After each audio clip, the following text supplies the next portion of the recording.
నెలలు జైల్లో పెట్టావు. అయినా కూడా రాజశేఖర్ బిడ్డ గనక, ధైర్యవంతుడు గనక నిలబడి నీ కుట్రలు కుయుక్తులన్నీ ఎదుర్కొని వచ్చి స్వయంగా ఎవరి సాయం లేకుండానే అతను ముఖ్యమంత్రి కాగలిగాడు, ఈ రాష్ట్రానికి ఎన్నుకోబడ్డాడు. మొన్న జరిగిన ఎలక్షన్ మళ్ళీ జగన్ గెలుస్తాడని చెప్పి ఈవీఎంల ద్వారా మోసం చేసి ఎలక్షన్ కమిషన్ గుప్పిట్లో పెట్టుకొని మళ్ళా మొన్న గెలిచి వచ్చి ఇది ఒక గెలిపేనంసి. ఇంత హీనమైన బ్రతుకు ఎవ్వరూ కూడా ఈ చరిత్రలో ఇంతవరకు కూడా మేము చూడలేదు. నిజంగా చంద్రబాబు ఛీ, నిజంగా ఛీ, ఇట్లా తిట్టాలనిపిస్తోంది. ఏ పదాలు, ఎందుకంటే నాకు పరుష పదాలు రావు గనక ఇక ఈ భాష చీ అనే పదం కంటే కూడా ఇంకా హీనమైన పదం ఇంకొకటి ఉంటుందని నేను అనుకోను. అట్లాంటిది మళ్ళీ చూడు, ఇప్పుడు పక్క సిబిఐ రిపోర్ట్ వచ్చింది, చెప్పింది అందులో ఏమీ లేదు, కలవలేదు, ఇది పామాయిల్ లాంటివి గల. అది ఇప్పుడేంటి, ఎప్పుడో మీ ఈవోనే చెప్పాడుగా, ఆ రోజే చెప్పాడుగా, పామాయిల్ తప్ప ఏం కలవలేదు, జంతువులకు కలవలేదని. మళ్ళీ ఆయన చేత బలవంతంగా ప్రెస్ మీట్ పెట్టించి 3 నెలల తర్వాత అందులో ఇంకేదో కలిసిందని అర్థం వచ్చేట్టుగా చేసి నీ హయాంలో నువ్వు పర్మిషన్ ఇచ్చిన బోలేబాబు ద్వారా సప్లై అయినటువంటి నెయ్యి నీ హయాంలో వచ్చిందే. టెస్టుకు పంపించారు, 2 సార్లు టెస్టుకు పంపించిన జంతువులకు కలవలేదని ఆ రోజే చెప్పారు. మరి ఎవరి మీద అయితే మీరు ఆరోపణలు చేశారో, కరుణాకర్ రెడ్డి గారి మీద, అదేవిధంగా సుబ్బారెడ్డి గారి మీద, ఇది మరి సుబ్బారెడ్డి గారు కోర్టుకి వెళ్ళారుగా, సుప్రీంకోర్టుకి. ఆయన తప్పు చేసి ఉంటే కోర్టుకి వెళ్తారా? నువ్వెందుకు వెళ్ళలేదు? ఎప్పుడు ఇన్ని తప్పులు చేశావు, ఇన్ని పాపాలు చేశావు, ఆఖరి స్కిల్ స్కామ్ లాంటి భయంకరమైనటువంటి ఒక దోపిడీకి నువ్వు దొంగలాగా ఉన్నావు.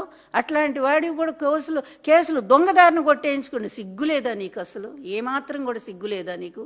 దొంగదారిని కేసులు కొట్టేయించుకుంటున్నటువంటి నీది ఒక బ్రతికేనా? ఛీ, ఇట్లాంటి బ్రతుకుతూ ఎదవ బ్రతుకు ఎందుకయ్యా? బతికిన 4 రోజులు కూడా ఒక మహారాజులాగా, ఎన్టీఆర్ లాగా, లేకపోతే వైఎస్ రాజశేఖర రెడ్డి లాగా బతకాలన్నారు.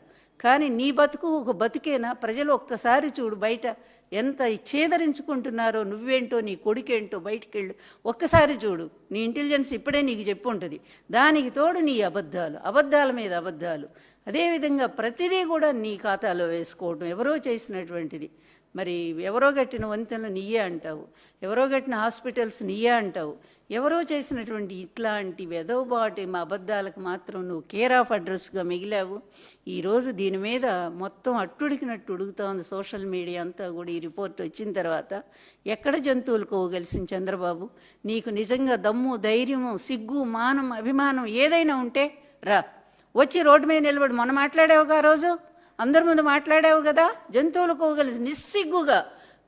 దాంట్లో పంది కోవగలిసిందన్నావు, యానిమల్ కోవగలిసిందన్నావు.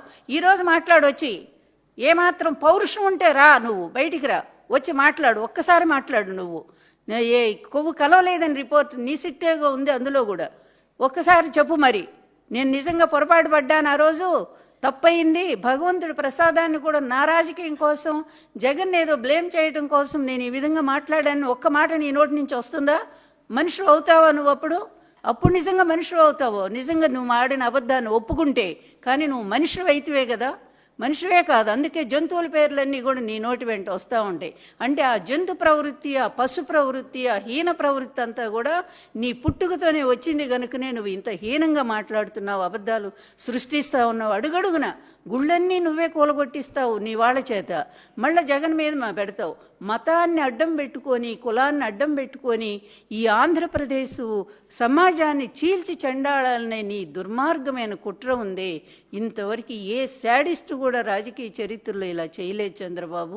అది నువ్వు ఒక్కడివే చేయగలిగావు. ఎందుకంటే నువ్వు ఒక అసమర్థుడివి గనుక. నిన్నెవరూ ప్రజలు ఎప్పుడూ ఎన్నుకోలేదు. ఎప్పుడు ఎవరో ఒకళ్ళ కాళ్ళు పట్టుకొని వాళ్ళని వీళ్ళని బతిమలాడుకొని వచ్చి నువ్వు ఎప్పుడు గెలుస్తున్నావు. కానీ నీ గెలుపు అనేది ఏనాడూ లేదు. ఇది వాస్తవమైన విషయం. అందుకనే నీ విషయం తెలిసే ఈ అబద్ధాలతో ప్రతిపక్ష నేతలందరూ అక్కడేమో ఓటుకు నోటు కేసులో దొంగలాగా దొరికిపోయి అర్ధరాత్రి హైదరాబాద్ వదిలి పారిపోయి వచ్చావు ఆంధ్రప్రదేశ్కి.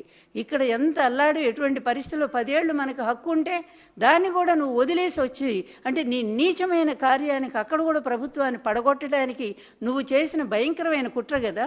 ఆ కుట్రలో దొరికిపోయి దొంగలాగా ఏమన్నా సిగ్గుందా చంద్రబాబు? ఇన్ని పాపాలు చేస్తున్నావు, దొరికిపోతున్నావు, దొరికిపోయినా కూడా ఇంకా నవ్వుకుంటా సిగ్గు లేకుండా ఎట్లా తిరుగుతావు నువ్వు? మళ్ళీ అబద్ధాలు చెప్పుకుంటా తిరుగుతావు. ఎన్ని అబద్ధాలని ప్రచారం చేస్తావు? ఈరోజు ఈ రిపోర్టుకు నువ్వేం సమాధానం చెప్తావు? సెప్టెంబరు 18వ తారీఖున నువ్వు ఓపెన్గానే చెప్పావు, జంతువుల కొవ్వు, ఆ కొవ్వు, ఈ కొవ్వు కలిసింది, ఇది అసలు క్షమించరాని విషయం, దేవుడికి అపచారం చేసింది ఆ ప్రభుత్వం అంటూ జగన్ గారి ప్రభుత్వం మీద ఇన్ని నిందలు మోపావు.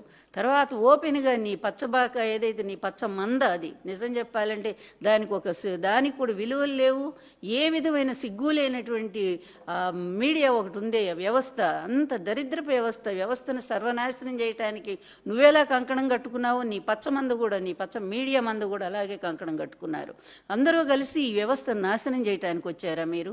ఈ అబద్ధాలను ప్రచారం చేసి మరి ఈ విధంగా తప్పును ఒప్పును తప్పుగాను మంచి చేసిన వాళ్ళేనేమో పనికి మాలిన వాళ్ళు, తప్పు చేసిన వాళ్ళుగా చూపించడానికి వచ్చారా మీరు?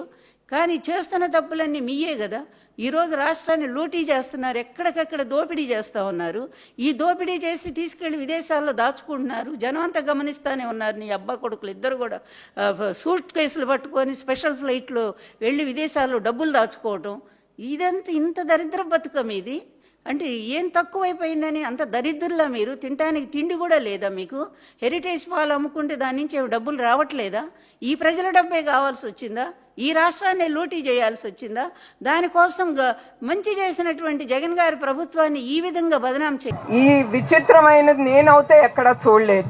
మీరేమన్నా చూసారండి ఇది ఎక్కడన్నా ఎప్పుడన్నా? అని నాకు చాలా నమ్మకం చంద్రబాబు నాయుడు గారి మీద. ఆ రోజే అనుకున్నా తిప్పి వాళ్ళకి ఈయన ప్రశ్న వేస్తారని.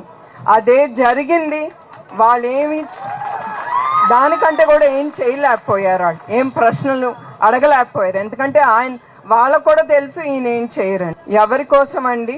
ఆంధ్రప్రదేశ్ ప్రజల కోసం. ఆయన ఊపిరిలో ఎప్పుడు మీరే ఉంటారు, ఆయన ఆలోచనలో ఎప్పుడు మీరే. ప్రజలకి ఏమి చేయాలి, వాళ్ళకి ఏమి చేస్తే వాళ్ళు సంపాదించగలరు, రాష్ట్రం ఎట్లా అభివృద్ధి అవుతుందని. అట్లానే ఆయన ఎప్పుడు ఏ కంపెనీ తీసుకొద్దాం, ఏ కంపెనీ తీసుకొస్తే యంగ్స్టర్స్కి, విద్యార్థులకి ఉద్యోగాలు కల్పించాలని.